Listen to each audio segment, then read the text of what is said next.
সামনে 2024-এর নির্বাচন। দেশের শাসনদণ্ড কার হাতে থাকবে তাই নিয়ে রাজনৈতিক খুঁটি সাজাচ্ছে বিজেপি আর বিরোধী শিবির দুই পক্ষই। ভারতীয় রাজনীতির এই গুরুত্বপূর্ণ সন্ধিক্ষণের মুহূর্তে শাসক দল বিজেপি আর পর্বত প্রমাণ রাজনৈতিক পুরুষ আর দলের প্রাণ পুরোধা নরেন্দ্র মোদীর রাজনৈতিক মাস্টার স্ট্রোক আর বিজেপির বিপুল জনপ্রিয়তার কারণ গভীরভাবে বিশ্লেষণ করলে অনেকগুলি প্রমাণিত সত্য স্পষ্টভাবে প্রতীয়মান হয়।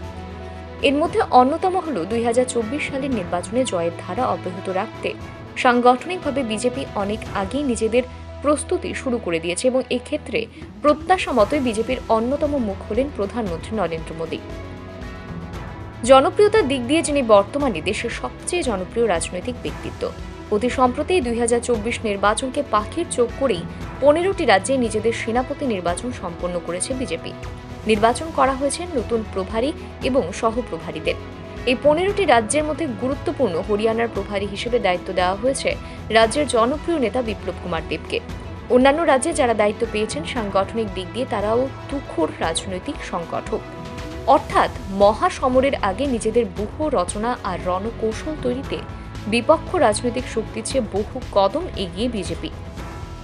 তার সঙ্গে যোগ হয়েছে দেশের নেতা হিসেবে নরেন্দ্র মোদীর বিশাল গ্রহণযোগ্যতা আর জনপ্রিয়তার অনন্য মেলবন্ধন, যার শক্তিতে বিজেপি ভারতবর্ষে অপ্রতিহত রাজনৈতিক শক্তি হিসেবে উঠে এসেছে। থার্ড ফ্রন্টের সম্ভাবনা দুরস্ত, শুধু কাগজ কলমেই সীমাবদ্ধ। সর্বসম্মত নেতা নির্বাচনের প্রসঙ্গ এলেই ছত্রভঙ্গ হয়ে যায় তাবৎ বিজেপি বিরোধী শিবির। রাহুল গান্ধী থেকে মমতা ব্যানার্জি আর অরবিন্দ কেজরিওয়াল বিজেপি বিরোধী শিবিরের সব শক্তি বর্তমানে রাজনৈতিক অস্তিত্ব রক্ষার লড়াইতে ব্যস্ত। কারো রাজ্যে দুর্নীতি আর কুশাসন পাহাড় প্রমাণ, তো কেউ আবার নিজেই দুর্নীতির অভিযোগে তদন্তের সম্মুখীন। অন্যদিকে বিজেপির কাছে সর্বজন গ্রাহ্য নেতা হিসেবে শুধু যে নরেন্দ্র মোদীর নাম রয়েছে তাই নয়, তার সঙ্গে যুক্ত হয়েছে প্রধানমন্ত্রী হিসেবে তার নেওয়া যুগান্তকারী একের পর এক বলিষ্ঠ পদক্ষেপের সিদ্ধান্ত গ্রহণ, আর তার ফলে বিজেপি এবং দেশের অবিসংবাদী নেতা হিসেবে নরেন্দ্র মোদীর উঠে আসা। নিউ ইন্ডিয়ার স্বপ্নে পথ চলা প্রধানমন্ত্রী জিএসটি থেকে শুরু করে নোট বাতিল, 370 ধারার বিলোপ, একের পর এক যেসব বলিষ্ঠ সিদ্ধান্ত নিয়েছেন, সেই সিদ্ধান্ত একদিকে যেমন তাকে আরও বেশি জনপ্রিয় নেতা হিসেবে মেলে ধরেছে, অন্যদিকে তেমনি এর সুবিশাল রাজনৈতিক সুবিধা পেয়েছে বিজেপি দল সামগ্রিকভাবে। দল এবং নেতা হিসেবে নরেন্দ্র মোদীর এই বিশাল জনপ্রিয়তার প্রতিফলন সমভাবে পড়েছে ভোট বাক্সেও।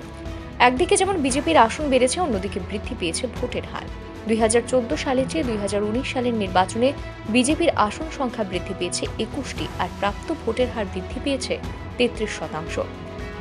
বিজেপি বিরোধী শিবির যেখানে শুধুই জাতপাত ভিত্তিক সংকীর্ণ রাজনীতির বেড়াজালে আবদ্ধ, সেই দিশার বিপরীতে জনকল্যাণমুখী আর রাষ্ট্রবাদী চেতনার যে রাজনৈতিক দর্শন আর সবকা সাথ সবকা বিকাশের নতুন আঙ্গিকের রাজনৈতিক ধারা বিজেপি দল শুরু করেছে, তারই পূর্ণ প্রতিফলন হল প্রত্যেক নির্বাচনে বিজেপির আসন সংখ্যা এবং প্রাপ্ত ভোটের হারে অবিরাম বৃদ্ধি।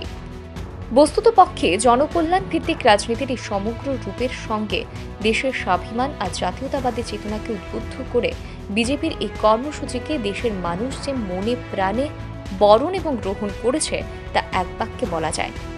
2024 সালের নির্বাচনের কথা রাজনৈতিক দৃষ্টিতে বলতে গেলে তাই অবশ্যই বলতে হয় দেশের শাসক দল হিসেবে বিজেপি আর দেশের নেতা হিসেবে আবার প্রধানমন্ত্রী নরেন্দ্র মোদীকে বরণ করার জন্য সমগ্র দেশ তৈরি। রাষ্ট্রবাদী চেতনার এই যুগ সন্ধিক্ষণে নরেন্দ্র মোদীর সেনাপতিদের মধ্যে বিপ্লব কুমার দেবও রয়েছেন। এর চেয়ে গৌরবের বিষয় ত্রিপুরার জন্য আর কি হতে পারে। নতুন ভারত তৈরিতে সামিল এই রাজ্যের এক সবার প্রিয় জননেতা আর রাজ্যের মানুষও। ব্যুরো রিপোর্ট, রাইজিস্ট নিউজ।